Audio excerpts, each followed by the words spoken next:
नमस्कार दोस्तों, कैसे हैं आप सभी लोग। आई होप आप सभी लोग बहुत अच्छे होंगे और अपनी पढ़ाई को बिल्कुल कंटिन्यू कर रहे होंगे। जैसा कि ठंडियों का मौसम आ गया है, अब पढ़ाई बिल्कुल बहुत निरंतर कंटिन्यू करेंगे आप।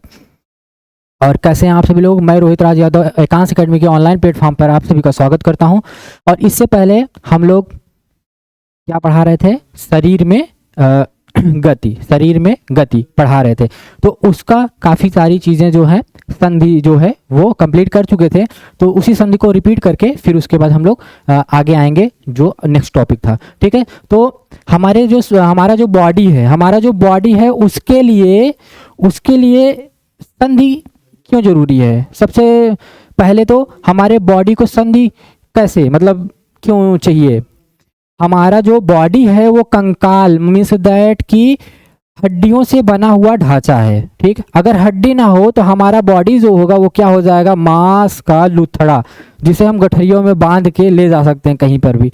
बट उसमें होता है आकार शेप देने के लिए हड्डियां जो कि मुड़ती नहीं है, वो बहुत ही हार्ड होती हैं और शरीर को क्या देती हैं, आकार देती हैं। इस वजह से जब हमें मूवमेंट करना होता है, चलना होता है, तो अगर हमें सीधा सीधा अगर हड्डियों का ढांचा बना दिया जाए तो क्या हम लोग मूवमेंट कर पाएंगे, नहीं कर पाएंगे। तो वहाँ पे सबसे इम्पोर्टेंट हमें जो नेचर ने दिया है वहाँ पे संधि दिया है। संधि जो होता है वो मुड़ने का काम करता है और गति देने के लिए संधि काम करता है। तो संधि कितने प्रकार के होते हैं, हमने इससे पहले वाली क्लास में आपको बताया था कि संधि कितने प्रकार के होते हैं। संधि होते हैं 4 प्रकार के। पहला कंदुक खल्लिका संधि, दूसरा धुराग्र संधि, और फिर उसके बाद था हिंज संधि, और फिर था अचल संधि। ठीक, ये सब थे। तो कंदुक खल्लिका संधि क्या करता था, कंदुक खल्लिका संधि जो है बॉल एंड सॉकेट संधि। तो ये क्या करता था, ये जो होता था पूरा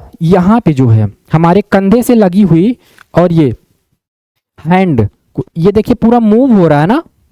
यहाँ कंधे में कौन सी संधि पाई जा रही है, यहाँ पे पाई जा रही है कंदुक खल्लिका संधि। यहाँ पे क्या पाया जा रहा है, कंदुक खल्लिका संधि, बॉल एंड सॉकेट ज्वाइंट। ठीक, फिर आते हैं दूसरा क्या था, दूसरा वाला जो था वो था धुराग्रस्ती संधि। क्या था दूसरा वाला, धुराग्रस्ती संधि। ये क्या पाया जाता है, देखिए जैसे गर्दन है, ये हम लोगों को सी आकार में ऐसे मुड़ता है। कैसे मुड़ता है, सी आकार में। ऐसा नहीं ये एल शेप में मुड़ रहा है, जैसे ये हैंड देखिए एल शेप में 90 डिग्री पे मुड़ रहा है, ऐसे नहीं है ना। तो ये जो है, जो एल शेप में 90 डिग्री में मुड़ रहा है या फिर 90 डिग्री से कम बना रहा है या 180 तक जा रहा है ना, तो 180 अंश, 90, ठीक, और इससे कम। ठीक, तो ये क्या होगा, ये होगा हिंज संधि, ये होगा हिंज संधि। ठीक, बट ये वाला जो है ये धुराग्रस्ती संधि है, ये धुराग्रस्ती संधि, गर्दन की संधि धुराग्रस्ती संधि, और ये कोहनी की संधि हिंज संधि। ठीक, और एक संधि और होती है जो अचल संधि होती है, वो मूवमेंट नहीं करती है, पर वहां पे ज्वाइंट तो है ना, ज्वाइंट जहां पे होएगा वो होएगा संधि। लेकिन जहां पे ऐसी ज्वाइंट जहां पे मूवमेंट ही ना हो, जैसे हमारी ये खोपड़िया में होता है, तो यहाँ पे क्या होता है, यहाँ पे भी ज्वाइंट होता है, लेकिन ये क्या होता है, ये मूवमेंट नहीं करता है ना।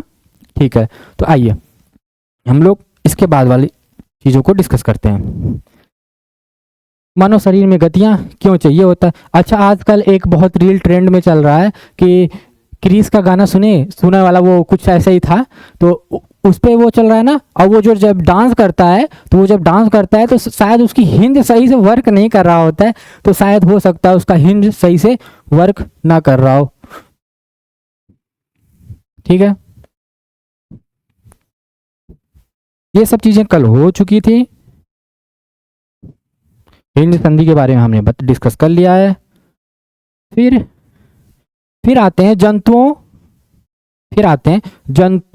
की चाल में। अब देखिए हम लोग कैसे मूवमेंट करते हैं, अपने पैरों से मूवमेंट करते हैं। ठीक है, ऐसे चल के मूवमेंट करते हैं। ठीक, पैर को उठा के। लेकिन क्या सभी जितने भी एनिमल्स होते हैं, जितने भी जानवर होते हैं, सभी ऐसे पैर उठा के चलते हैं? चलते हैं नहीं ना। कुछ आपने कभी नोटिस किया है क्या, बर्ड जो है वो अपने पैरों से चलती हैं, हमेशा पैरों से ही चलती रहती हैं? नहीं ना, वो उनको जब जरूरत होती है वो पैरों से चलेंगी, जब उनको जरूरत होगी अपने पंखों की विंग्स को यूज करेंगी। ठीक है, पर और सर्प कैसा चलता है, वो तो रेंगता हुआ जाता है ना। तो उसमें वर्क क्या करता है, कैसे वो बनता है। और पेशी देखिए, आइए हम लोग डिस्कस करते हैं केचुआ। केचुआ जो होता है अर्थवॉर्म, केचुआ क्या होता है, ये किसानों का मित्र माना जाता है केचुआ। और क्यों माना जाता है ये आप जानते होंगे, वो जो मिट्टी को खाता है और फिर उसे उस मिट्टी में उर्वरक शक्ति को डाल देता है और फिर वो बाहर निकाल देता है अपने बॉडी से, तो वो मिट्टी जो होती है बहुत ही उर्वरक हो जाती है, बहुत ही क्या हो जाती है, उपजाऊ हो जाती है। ठीक है, यही यहाँ पे डिस्कस किया गया, उपजाऊ बना देता है। ठीक, और ये चलता कैसे है केचुआ, चलता कैसे, इसकी चाल क्या होता है, संकुचन विस्तार से चलता है, संकुचन विस्तार से चलता है। संकुचन विस्तार मीन्स क्या होता है, जब मान लीजिए ये कछुआ है, केचुआ है, तो कछुआ और केचुआ दोनों डिफरेंट होते हैं। ये कछुआ है, केचुआ है, तो क्या होगा, ये जो होगा अपने मूवमेंट करेगा, ये पीछे वाली बॉडी को आगे लेके जाएगा, फिर आगे वाली बॉडी को फैला के और आगे लेके जाएगा, ऐसे मूवमेंट करता है ना। ये इसी मूवमेंट को क्या बोला जाता है, इसी मूवमेंट को बोला जाता है संकुचन विस्तार।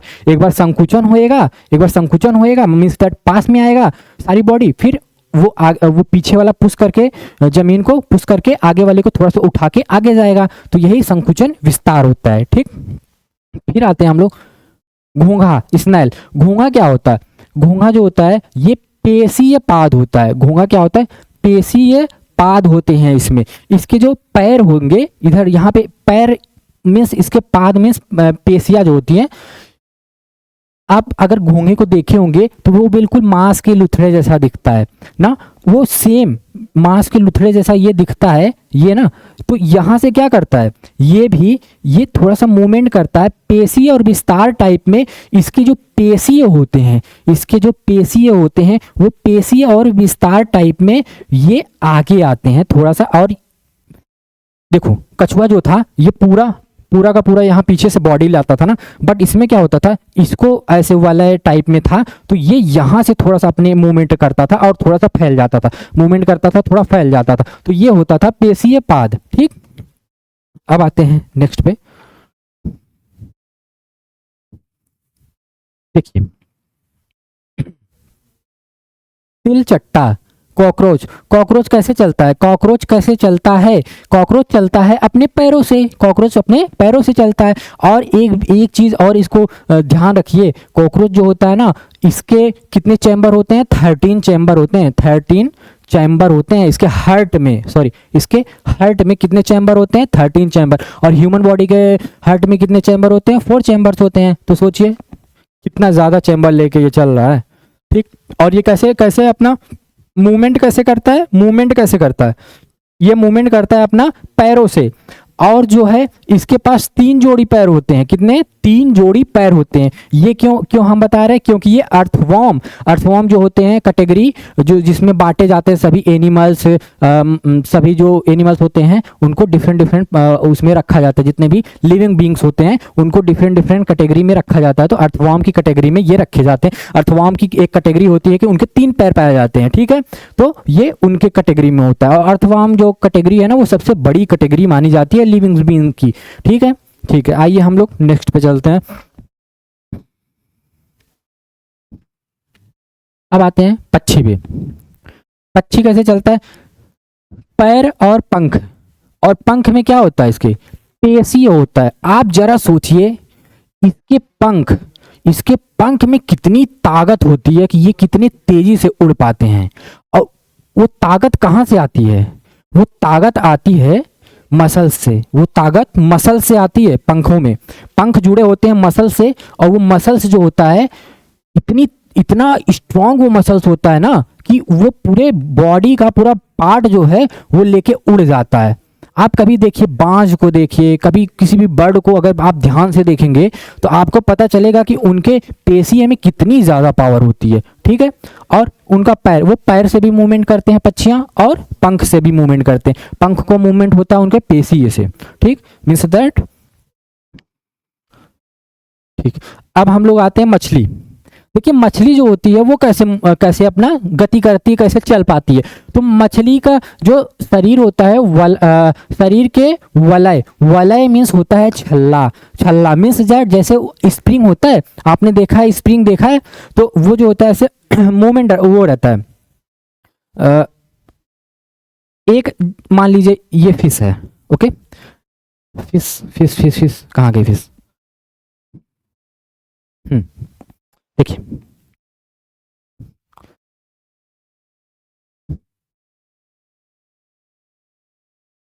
मान लीजिए यहाँ पे एक फिश है, ठीक, ये है फिश,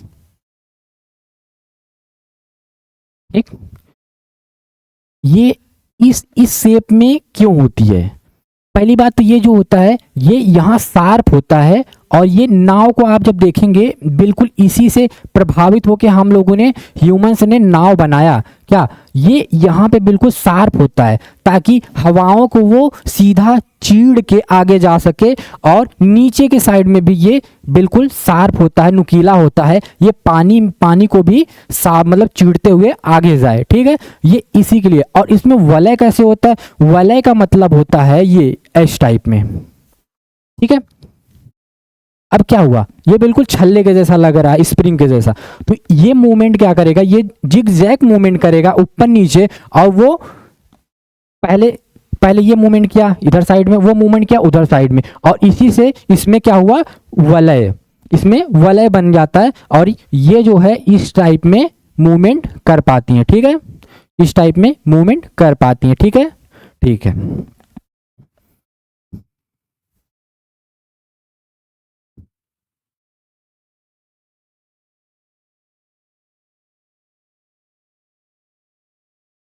फिर हम लोग आते हैं सर्प कैसे चलता है। सर्प कैसे चलते हैं, उनमें भी वलय मीन्स दैट वही छल्ला और पेशी है, वही छल्ला और पेशी। आप कभी देखेंगे जब सर्प जब मर जाता है तो आप जब वो उल्टा साइड में जब देखते हैं तो उसकी लाइनिंग सा रहता है ना, लाइनिंग सा रहता है, वो एक पेशीय टाइप में रहता है, ऐसे ऐसे रहेगा, आप देखेंगे तो ध्यान से, ठीक है।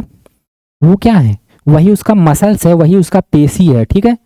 ये जो होता है यही मूवमेंट करता है, ये बिल्कुल इसके पास में आता है, फिर ये जो है इसके पास में जाता है, ये इसके पास में जाता है, और ये बहुत ही तेजी मूवमेंट में होता है। ये क्या होता है, ये वलय, ये वलय मीन्स दैट कि ये ऊपर इधर और इधर साइड में मूवमेंट करेगा, जिगजैग मूवमेंट करेगा। तो ये वलय मूवमेंट, पेशीय मूवमेंट होगा, ये इसके पास में आएगा, पेशीय मूवमेंट होगा, और ये जो होगा ये वलय मूवमेंट होगा। तो इसमें दो मूवमेंट दो वर्क कर रहे हैं, दो चीजें वर्क कर रही हैं। तो फिर इससे क्या हो रहा है, वलय और पेशीय मूवमेंट होता है। सर्प में क्या होता है, वलय और पेशीय मूवमेंट होता है, इस वजह से ये जिगजैग और फास्ट अपना मूवमेंट कर पाते हैं, ठीक है। ये हो गया सर्प की गति। ये चैप्टर यहीं पे ये चैप्टर यहीं पे समाप्त होता है। बाकी कुछ चीजें इसमें तो बाकी, हाँ एक चीजें और, ये चीजें आप देख सकते हैं। प्रसिद्ध ग्रीक दार्शनिक अरस्तु ने अपनी पुस्तक टैग ऑफ एनिमल्स के स्वयं अपने आप में से ऐसे अनेक प्रश्न पूछे जाते हैं। ये पुस्तक किसकी है, ये पुस्तक है अरस्तु की। और एक क्वेश्चन और मैं आपके लिए छोड़ के जा रहा हूं लास्ट में, आप इसके बारे में आप मुझे कमेंट करके बताएंगे, फिर मैं जब नेक्स्ट क्लास लूंगा तब मैं आपको बताऊंगा अरस्तु के बारे में। इनको फादर ऑफ क्या बोला जाता है, फादर ऑफ क्या बोला जाता है, ठीक है। तो ये अरस्तु ने ये बुकें राइट की, क्या, गेट ऑफ एनिमल्स, ठीक, गेट ऑफ एनिमल्स अरस्तु की ये बुक है। बाकी ये चैप्टर यहीं पे फिनिश होता है। फिर बच्चों हम लोग नेक्स्ट क्लास में आएंगे 20 मोस्ट इंपॉर्टेंट क्वेश्चन लेके, जो हमारे एग्जाम्स को बिल्कुल हिट करता हुआ रहेगा।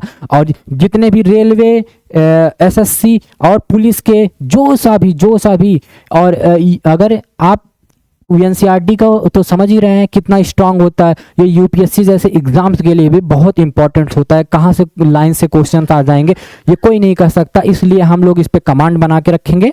और फिर मिलते हैं नेक्स्ट क्लास में। थैंक यू सो मच, नमस्कार।